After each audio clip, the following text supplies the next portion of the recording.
आल्यानंतर निवडणुकीच्या तोंडावर भारतीय जनता पक्षाला सर्वेमध्ये 100 पेक्षा जास्त जागा मिळतात। त्यांचा सर्वे त्यांनाच माहीत, त्यांनीच केला, दुसऱ्याला काय माहीत, तेच मीडिया पुढे सांगायचं। हे सगळंच आपलं झाकून सगळं व्यवस्थितपणे लोकांना मूर्ख बनवण्याचा हा नवा धंदा नेहमीचा भारतीय जनता पक्षाचा राहिलेला आहे। मुंबई महानगरपालिका निवडणुकीनंतर महाविकास आघाडी किंचित उरेल मुंबईत असं म्हणतात भाजपचे नेते। ठीक आहे ना, आता त्यांना काल परवा मुंबईत भेटलेले ID जे मिळाले याचे मतदार ID त्यावरून त्यांना विश्वास असेल, त्यामुळे त्यात नवीन काही नाही। जे बिहारमध्ये केलं ते उद्या मुंबईमध्ये करतील आणि शेवट त्यांना लोकशाही संपवायची आहे, त्यामुळे फेअर निवडणुका होऊच द्यायच्या नसतील तर मग किंचितच उरणार। हे जसं महाराष्ट्र केलं, बिहार केलं त्या पद्धतीनं ते मुंबई करतील, त्यामुळे यात काही लोकांना नवल वाटण्याचं काही कारण असणार नाही। इमानदारीनं बॅलेट पेपरवर निवडणुका घ्या, दूध का दूध पाणी, कोण किंचित उरते हे तुम्हाला तुमची अवकाश दिसून पडेल।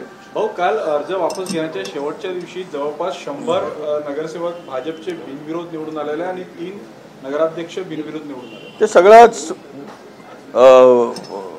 दादागिरी, गुंडगिरी, पैसा, दबाव यंत्रणेचा वापर यामुळे हे 100 आहेत। ठीक आहे, असंच करून जर पैशाचं प्रलोभन देऊन, दबाव तंत्राचा वापर करून, पोलीस बळाचा वापर करून, गुंडगिरी करून, दादागिरी करून, धमकावून जर निवडणुका होत असतील आणि अनपोच झाले म्हणून पाठ थोपटून घेत असतील तर ते होणार। आता ते बोगस व्हॅलिडिटी, मंत्री राणाच्या आई ते राजपूत आहेत, राजपूत भामट्याची जोडलेली आहे जात प्रमाणपत्र। ते राणा जे जळगाव जिल्ह्यातील मंत्री आहेत, पणन मंत्री, ते राजपूत भामटा झालेत, राजपूत आहेत। राजपूत भामट्याचं प्रमाणपत्र घेऊन ओबीसीचं जात कास्ट सर्टिफिकेट काढली, त्याचे पुरावे आले आहेत आमच्याकडे। हे सगळं करा, आता सत्ता तुमची आहे, पॉवर तुमच्या हातात आहे, त्याचा वापर करून, यंत्रणेचा वापर करून लोकशाही पायदळी तोडवण्याचा तुम्ही ठरवलंच आहे, तर तुम्हाला कोणी रोखू शकत नाही, असा त्याचा अर्थ होतो। मुख्यमंत्र्यांचे मामे भाऊ सुद्धा बिनविरोध चिखलदरामध्ये झालं ना, तेच विचारला, त्याचंच उत्तर मी दिलं। परत पुन्हा ते काय मामे भाऊ येऊ देत, उद्या आते भाऊ आणतील, सगळंच आणतील।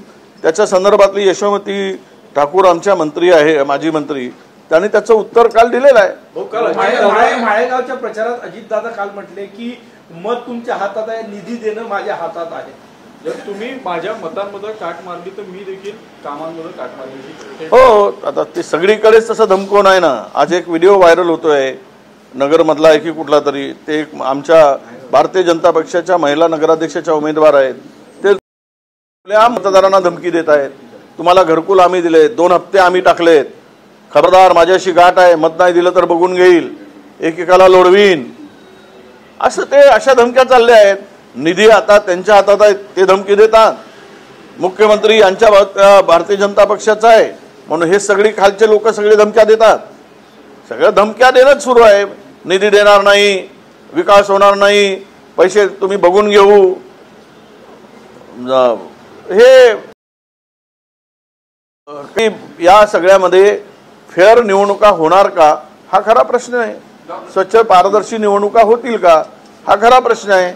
आणि त्यामुळे आता जनता सगळं बघताय, म्हणजे एकीकडे मालही आहे आणि माल देऊन जर नाही, मालही देतात, माल भरपूर झालेला आहे, आता इतका माल प्रचंड झालेला आहे की माल म्हणजे धन, नाहीतर त्याचा चुकीचा अर्थ कोणी काढू नये। नाहीतर ते धन एवढं झालेलं आहे, माल लगाव माल कमाव सगळं असं झालेलं आहे। त्यामुळे जनता ठरवेल, ज्या दिवशी डोक्यात त्यांच्या राग घुसेल त्या दिवशी माल घेतील आणि गाल सुजवतील, तो दिवस काही फार दूर नाही असं आपण विचार करू। डॉलरच्या तुलनेमध्ये रुपयाने पुन्हा घसरण घेतली आहे, 95% घसरण आहे, सर्वाधिक निश्चयंकी असं आता पद सुधारत आहे ना, रुपया घसरला की भारतीय जनता पक्षाच्या सरकारची पद सुधारते, म्हणून रुपया त्यांनी कमीत कमी खाली आणावा, म्हणजे यांची पद फार देशभरात सुधारेल। थोडी जनाची नाही तर मनाची ठेवली तर त्याचा अर्थ लोकांना कळेल। आता रुपयाची घसरण होते आहे, इकॉनॉमी सगळी डाऊन झालेली आहे, देश कर्जबाजारी झाला आहे, 10.5 लाख करोडचा कर्ज या देशावर झालेला आहे आणि हे सगळं होत असताना त्यांना पुन्हा पाठ थपटपून घेतात, सगळे मॅगझिनवर छापून घेतात की भारतीय जनता पक्षाचं सरकार, मोदी सरकार कशा पद्धतीनं काम करते हे दाखवण्याचा पुन्हा प्रयत्न आहे.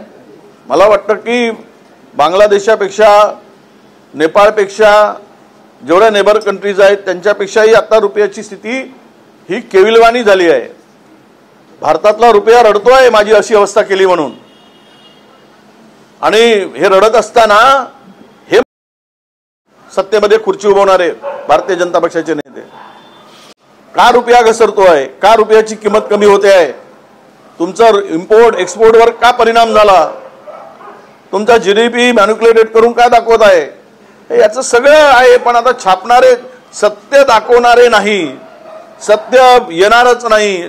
सत्य कोणी पुढे आणला की त्याला संपवण्याचं जर काम होत असेल तर देश उद्या कंगाल होऊन भीक मागणारा रस्त्यावर या सगळ्या देशाची स्थिती जगामध्ये ही पुढे बघायला मिळेल. पुणे जमीन घोटाळा प्रकरणी सध्या जबाब नोंदवण्याचं सुरू आहे. आरोपी एक जे शीतल तेजवानी यांना VIP ट्रीटमेंट देण्यात आली, तर दुसरी जे तक्रारदार आहे खरे पीडित जे आहे त्यांना साधं पाणी सुद्धा विचारण्यात नाही आलेलं आहे. एकूण ती जी ट्रीटमेंट जी मिळते ज्या पद्धतीने, बरोबर आहे ना. माल घेणारा कोण आहे, तर तेजवानी करून घेणारा जे जमीन आहे ते तो माणूस इतका मोठा आहे की त्याला जमीन विकणारी गरीब कशी. जो व्यवहार 300 करोडचा होतोय, आता आजकाल जर संपत्ती पाऊंड ट्रीटमेंट मिळत असेल, धन पाऊंड ट्रीटमेंट मिळत असेल, तर गरिबांनी न्यायाची अपेक्षाच ठेवू नये. गरिबाला न्याय दुराभास्त झाला आहे. गरीब पोलीस स्टेशनची पायरी चढूच शकत नाही अशी अवस्था झाली आहे. गरीब कोर्टामध्ये जाऊ शकत नाही न्यायासाठी. ही व्यवस्था देशामध्ये निर्माण झालेली आहे आणि त्याचाच तो एक भाग आहे की तेजवानीला VIP ट्रीटमेंट आणि इतरांना मात्र वाईट ट्रीटमेंट. म्हणजेच हे सगळं प्रकरण यांची मिलीभगत आहे हे आता सिद्ध झालेलं आहे. हे थोडासा पुढे आलं म्हणून, नाही तर आतापर्यंत हे 1800 कोटीची जमीन घशात घातली असती. अशा करोडोच्या जमिनी आता घशात घातलेल्या आहेत. पुढे येईल ते, त्याचं सुरू आहे. सगळे माहिती मागवणं सुरू आहे आमची. सत्तेचा मोर्चा एकत्र काढला आणि मग निवडणुका वेगळ्या का, शरद पवार साहेबांनी काल काँग्रेसला विचारणा केली आणि एकत्र चर्चा व्हावी. हे बघा, मोर्चा एकत्र आम्ही काढला तो मतचोरीच्या संदर्भातला होता, मतदार याद्या स्वच्छ करण्यासंदर्भातला होता.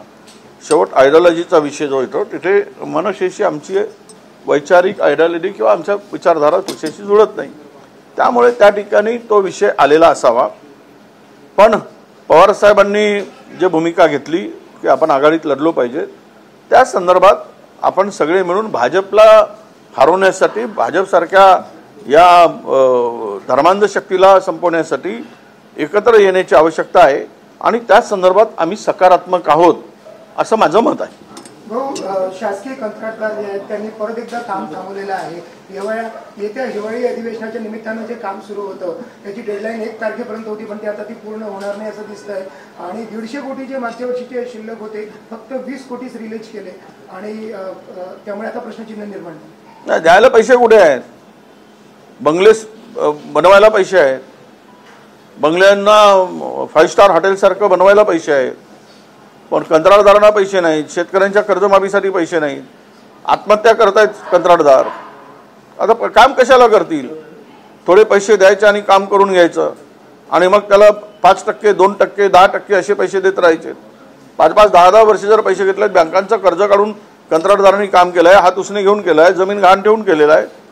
आणि या सगळ्या परिस्थितीमध्ये एवढं जर निवडणूक जिंकण्यासाठी त्यावेळेस इतकी मोठी कामं मंजूर करून घेतली, पैसे नसताना, तिजोरीत खडखडाट असताना, आज ते भोगावं लागतंय. सगळे विभाग मिळून जवळपास 1 लाख कोटीचे देणे आहेत आणि तरी पण आपला नवनवीन उद्योग यांचे सुरू आहेत. आपल्या आमदारांना पैसे देणं, अधिकचे पैसे देणं, म्हणजे ठेकेदाराचे पैसे द्यायला नाहीत, पण आमदारांना मात्र अधिकचे पैसे देण्यासाठी पैसे आहेत. हे एकूणच मला वाटतं की राज्य दिवाळखोरीकडे निघालेलं आहे.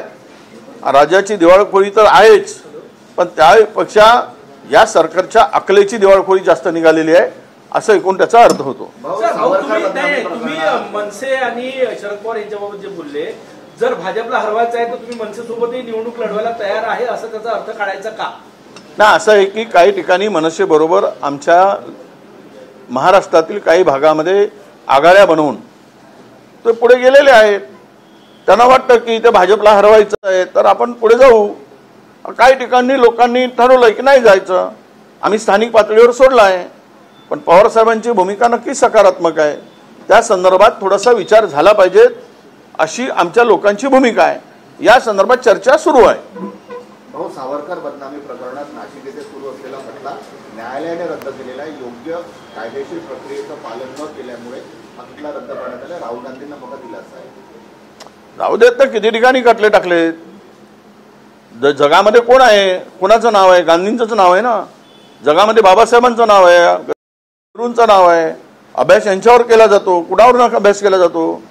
त्यामुळे खरं तर अशा प्रकारचे सत्य मांडल्यानंतर खटले भरले जात असतील आणि वेटी धरलं जात असेल, उद्या गोडसेला खुनी म्हणू नका, महापुरुष म्हणा म्हणून म्हणतील, मग त्यावर आपली चर्चा होईल. खटले भरले जातील की वडेट्टीवारांनी हुसेनला खुनी म्हटलं, गांधीचा खून करणारा खुनी नाही म्हणायचं, असंच त्याचा अर्थ होतो. म्हणजे त्याला महापुरुष म्हणायचा, महामानव म्हणायचा, देव म्हणायचा, मंदिर बांधतायत. ही मी सांगितलं की वैचारिक दिवाळखोरीच आता आहे. याला तुम्ही काही करू शकत नाही. पण एक आहे की न्यायालयाने घेतलेल्या भूमिकेचं आम्ही स्वागत करतो. अशीच न्यायालय जर वागायला लागले तर देशातील खरा न्याय लोकांना मिळेल ही अपेक्षा ठेवतो. जर हिंदू अस्तित्वात राहिले नाही तर जगाचं अस्तित्व संपल असं सरसंघचालक डॉक्टर मोहन भागवत म्हणाले. आता इतिहास खूप मोठा आहे. महात्मा गांधींच्या खुनापासून याची सुरुवात करावी लागेल.